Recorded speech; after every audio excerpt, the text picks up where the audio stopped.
Hello, everyone, and a very warm welcome if you're joining us today. We are on the Recruitment CEO's Insider Guide podcast, and my guest today is Lindsey Menezes, Managing Director of PACE Victoria and PACE New South Wales in Australia. So, Lindsey, lovely to have you on the show today.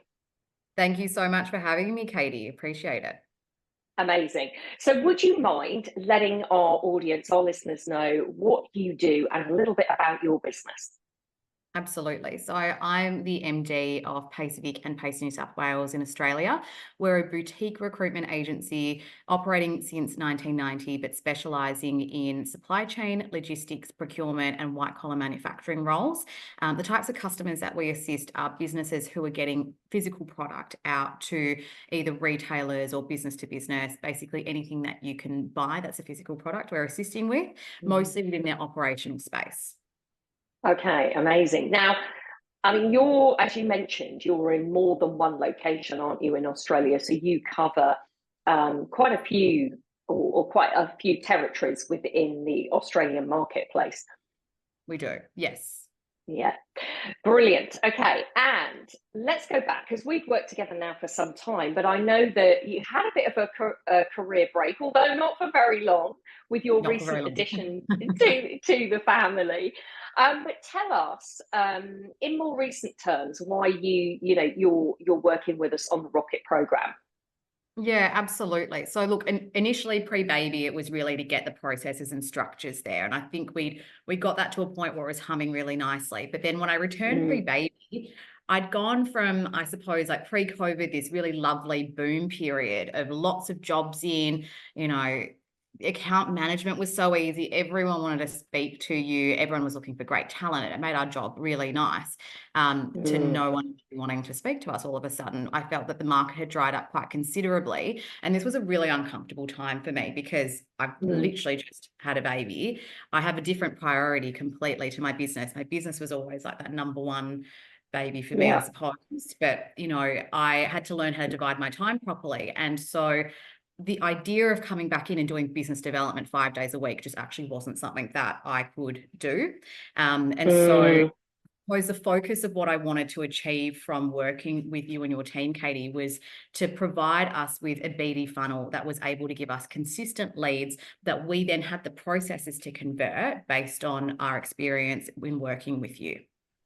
Yeah. And I think a lot of people listening will lean into this because you're right. It's all about, isn't it, how to create that sustainable business. And a lot of businesses right now, in fact, we've seen this, post-COVID, we've seen that happen, that this need for organizations to have that consistent flow of job activity because there's so, that push and pull between those consistent months of what happens when you haven't got that consistent flow coming in. And you mentioned it. I mean, having a baby has thrown even more of that requirement in because you're right, you've got a limited amount of time. And there's also a number of people out there that I think even when they feel like they have got that time, they still don't feel they've got enough for recruitment, new business development, because you're sort of 1 minute you're doing it and then you feel like you drop off because you get the jobs on and then you feel like you need to do it again. So what we're talking about here is building that systemised funnel that actually does the work for you in the background. So talk to us a bit about what the challenges and problems were that you were facing around that particular area specifically, or others, before we dived into it. Perfect. So I guess I guess really it came down to the lack of leads, and we're a business. Most of our revenue it's repeat business. I think I did the stats on it for the previous financial year. It was 87% of our business was repeat business. There wasn't that need as much. I shouldn't actually say that because there's always a need to do business development, but we were really comfortable with the amount of roles coming in. But with that drying up, when I came back, there were accounts that we'd worked with forever that we're providing really good portions of our income. That said, we've appointed someone internally as an internal talent resourcer, as we can't spend money on recruiters anymore. Like, a lot of these businesses have tightened things up, and it meant that these accounts that had given us such sustainable business for years, all of a sudden were not our bread and butter accounts anymore. I mean, that could change in the future, but right now that's not a thing. And so we had to look outside of that to win business and win consistency of business outside from that network. And so we wanted to create something that was scalable, that didn't that was, you know, completely systemized, that didn't occur, you know, we couldn't have had it to be spammy in the slightest. I think particularly in Australia, people pick up on that really easily if it isn't a genuine outreach and it doesn't seem like, you know, you're there offering true service and you're there to help and offer insights. People just don't respond, and then all of a sudden, you know, you've kind of like you've shot that potential connection in the foot. So we wanted to build something, you know, wasn't just, you know, scalable and effective, but also seemed like we were genuine, and hence why we sort of turned to you and particularly Lucy to help build that out for us. Yeah, exactly. And, you know, again, that's something that I hear quite a lot, is people are using some of those systems at the moment. I think there's quite a lot available on the market, or more than there was previously. But some of those are just a copy and paste type approach, isn't it? Where people are literally sending exactly the same message to everybody. It's not crafted around people's pain points or their desires, or it's not tailored to the marketplace, and it's not tailored to the person that you're talking to, or it's so much of a system, i.e. it's robotic, you know, it's not done by people, and therefore it lacks that human interaction. And you're right, people can see through that really quickly. It's a bit like, you know, if you're using too much of ChatGPT, that there's something else that people have for the right reasons leaned into recently. You know, it has that same thing. You can normally tell if somebody's used that to write something, can't you? So what you were looking for was something that was still had that personal touch, and made people, because it's your profile too, isn't it? You want people, it's a bit like me. I want people knowing that they're talking to Katie Green and it's not some, you know, robot in the background.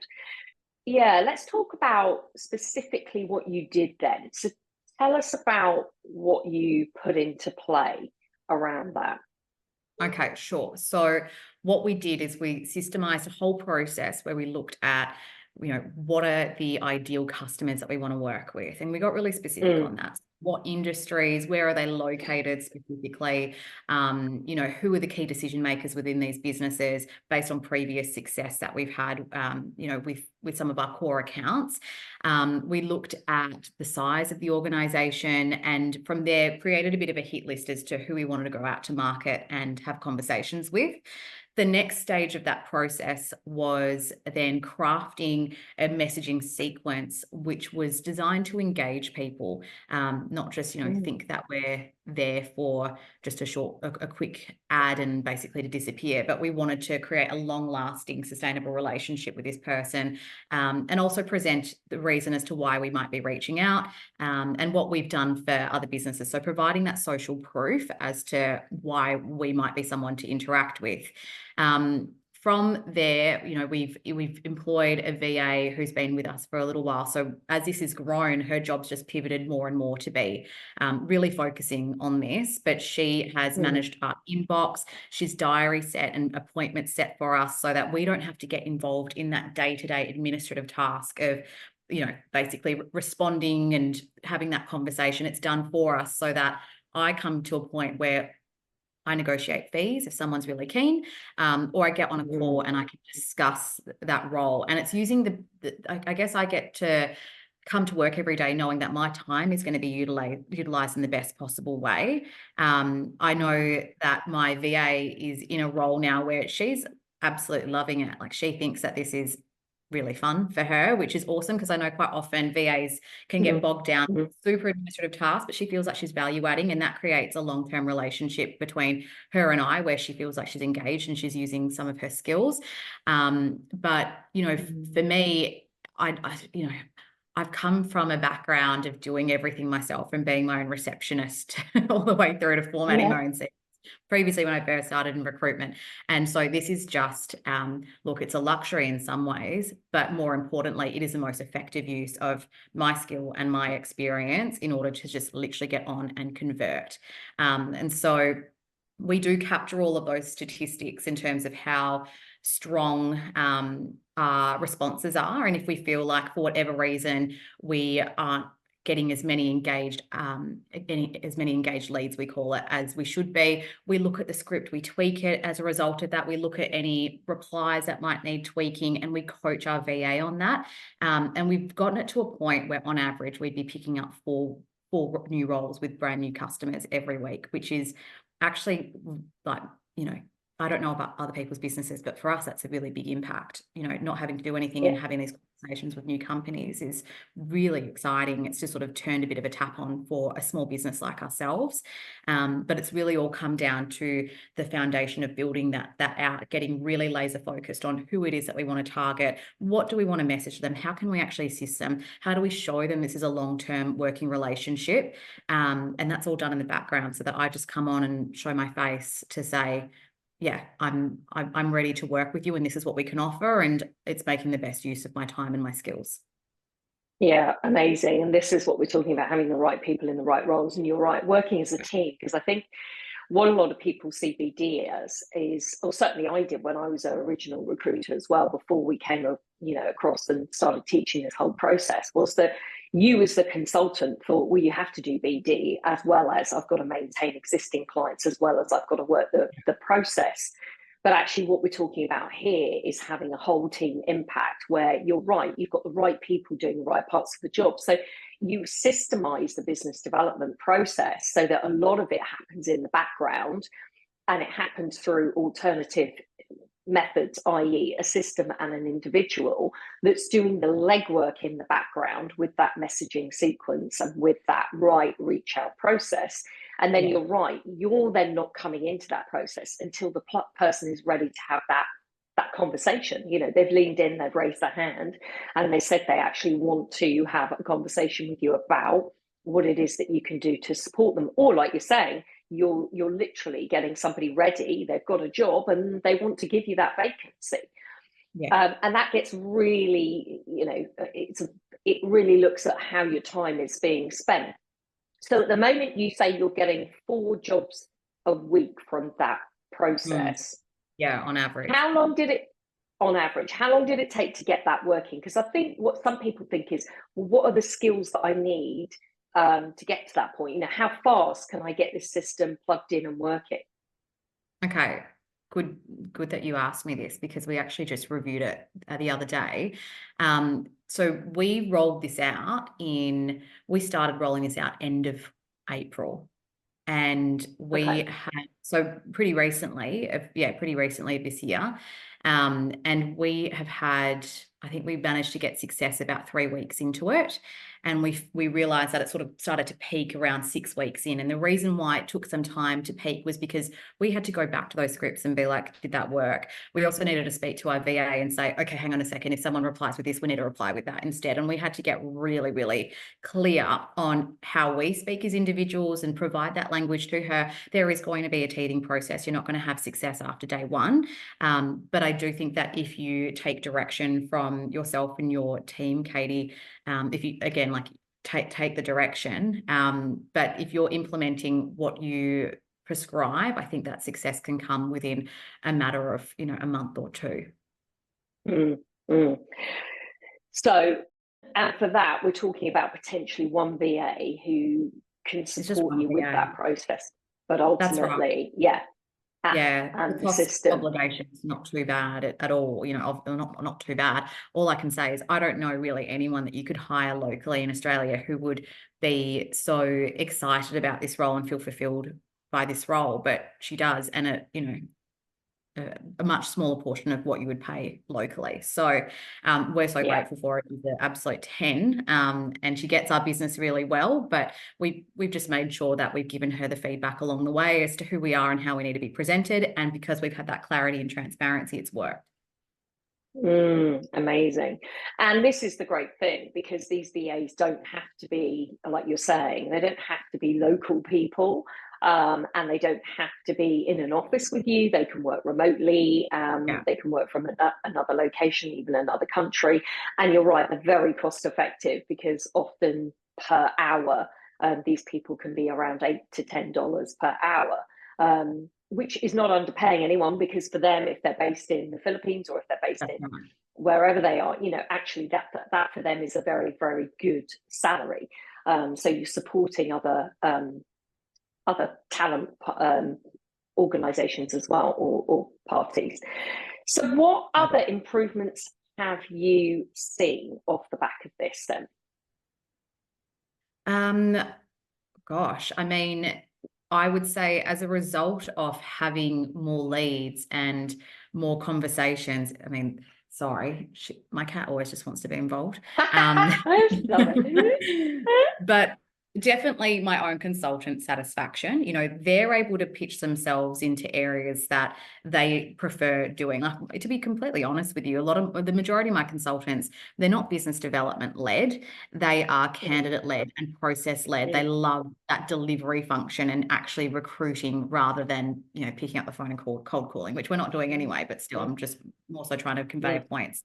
They're excited coming into work and hearing all of these things that weren't necessarily available. It's new opportunities with new businesses. That's really exciting. I think that motivates any consultants. From that team perspective, coming in every week and having that on the board, these are the roles that we picked up through this system. It is really exciting, and it definitely gets myself and my colleague Travis, who's assisting me with business development, gets us in flow, it gets us excited. So that overall morale has been excellent. But further to that, I would say also our candidate satisfaction. So our candidate utilization rate has been able to go up as a result of this system, because we not only reverse market candidates to businesses that we work with, either we call them preferred supplier accounts or active accounts, where we're in active conversations with them. But there are all of these prospective companies now that we're actually actively engaging in conversations with. And some of us are saying, well, I'm open to seeing talent in X, Y, and Z, I can't do my alphabet, positions. So if you have someone who's really top tier, we're open to seeing them. So all of a sudden, instead of sending, candidate A to 2 businesses, I can send them out to 5. And that gives them such great impression of the way that we conduct our service. We are best practice led. I mean, we have to be. I think when you start to get traction with new businesses, and I'm not with your current accounts, you have to be best practice led, because you need them to keep coming back to you. But with new business, it's so much harder to convert that work. So you have to put your best foot forward from the very beginning. And I think it's made us internally really look at our process and pinpoint anything that we need to get better at, because we need to convert this work, and we can only convert it if we've got everything else, solidly underpinned. So, I think when you get more leads in, when you get more jobs in, you want to fill them, right? There's no point in getting jobs not getting paid for your time, and so you do need to look at the overall big picture and make sure that everything that you are providing to your network is of value, and it's really tightly controlled. Yeah. And what difference has it made for you? Because I guess one of the questions that I might have if I was, another recruitment business owner externally is, great, so you've got this flow of jobs come through, but what's the quality of those jobs like? Are these gold jobs? What's the quality that you're finding off the back of this machine? Yeah, sure. So the quality is, it's not perfect, but it is pretty good, and it's never going to be perfect. There's an element of us where we have to consult and we have to audit whether this is the right business for us or not. But the reason why it is pretty good is because we've come in, and before we've even started this process of this lead acquisition system, we've pinpointed exactly who we want to work with. So we haven't just been like, I want to work with Tom, Dick, and Harry. It's like, actually, I want to work with company A, B, and C because of X, Y, and Z. And so due to having that, these are businesses that have been on our agenda that I probably wanted to convert them. Not probably, like there are some companies that we're working with right now where when I first started recruiting in 2017, I was like, this is a dream client of mine. And all of a sudden we've converted them. So the businesses are really great. That being said, of course, you're going to get the odd business every so often that's like, well, I only want to pay you X% because we work with this agency that does that. And we don't want to work with a business like that. There's also other instances where, sometimes like the system can get it slightly wrong, or our VA isn't quite sure whether it's the right role for us or not, and we have to manage that ourselves. But overall, the roles that we're getting are roles that we can put candidates to.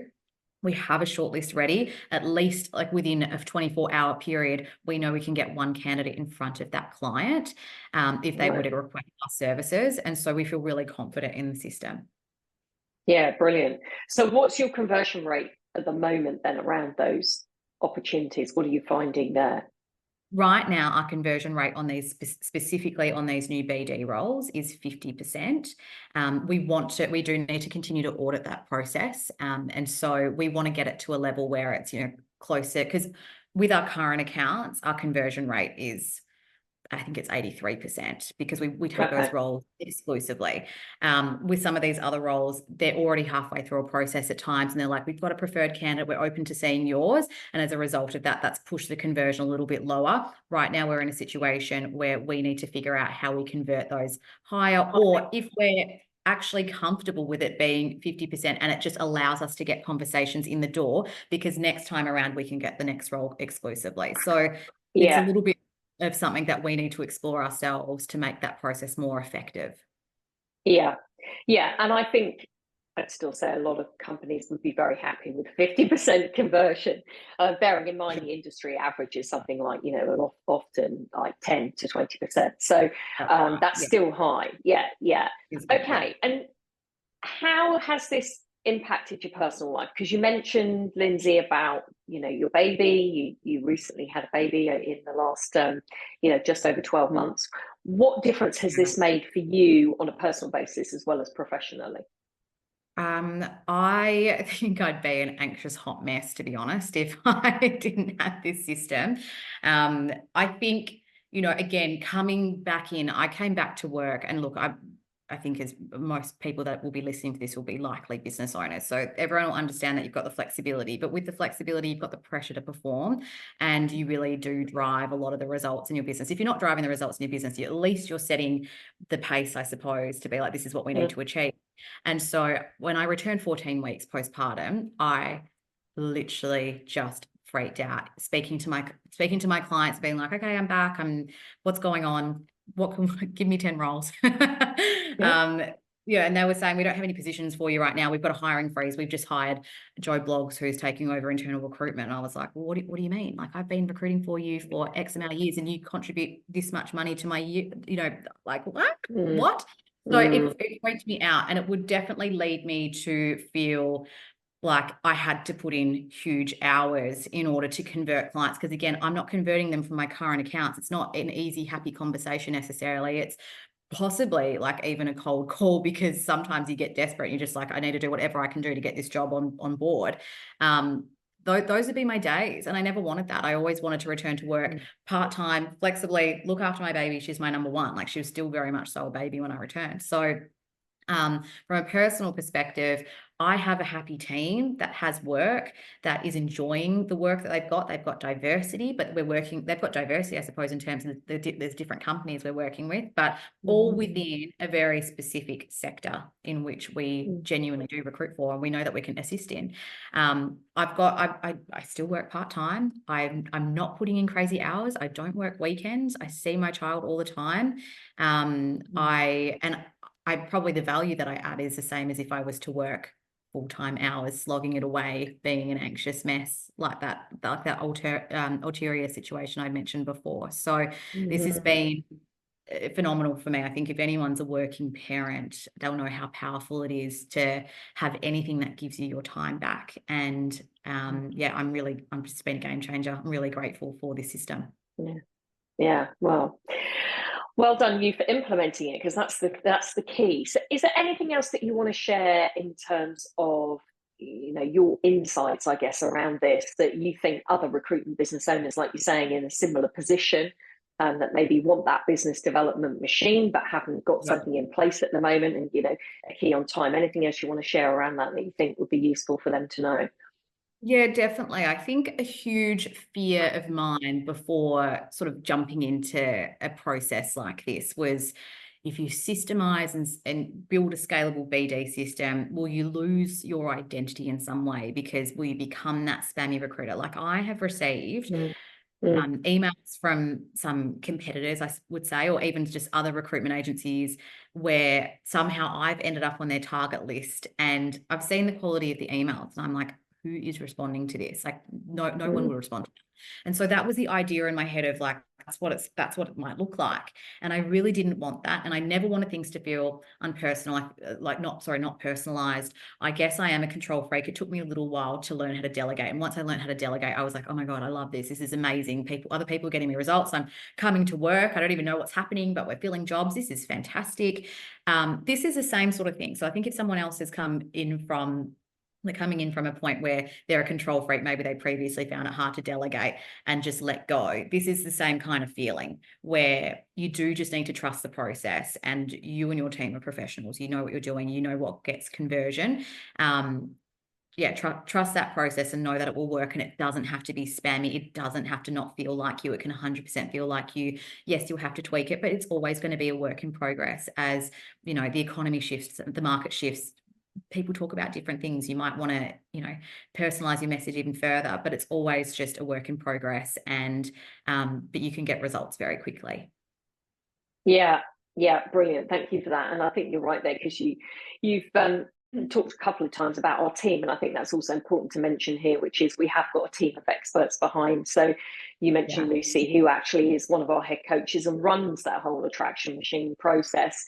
We also have an in-house content writer that helps our clients actually create this messaging sequence. So we have an expert on hand. So you have a whole team behind you. It's not you doing it on your own. You have that support and guidance and step-by-step plan. So I think that's really relevant. Funny.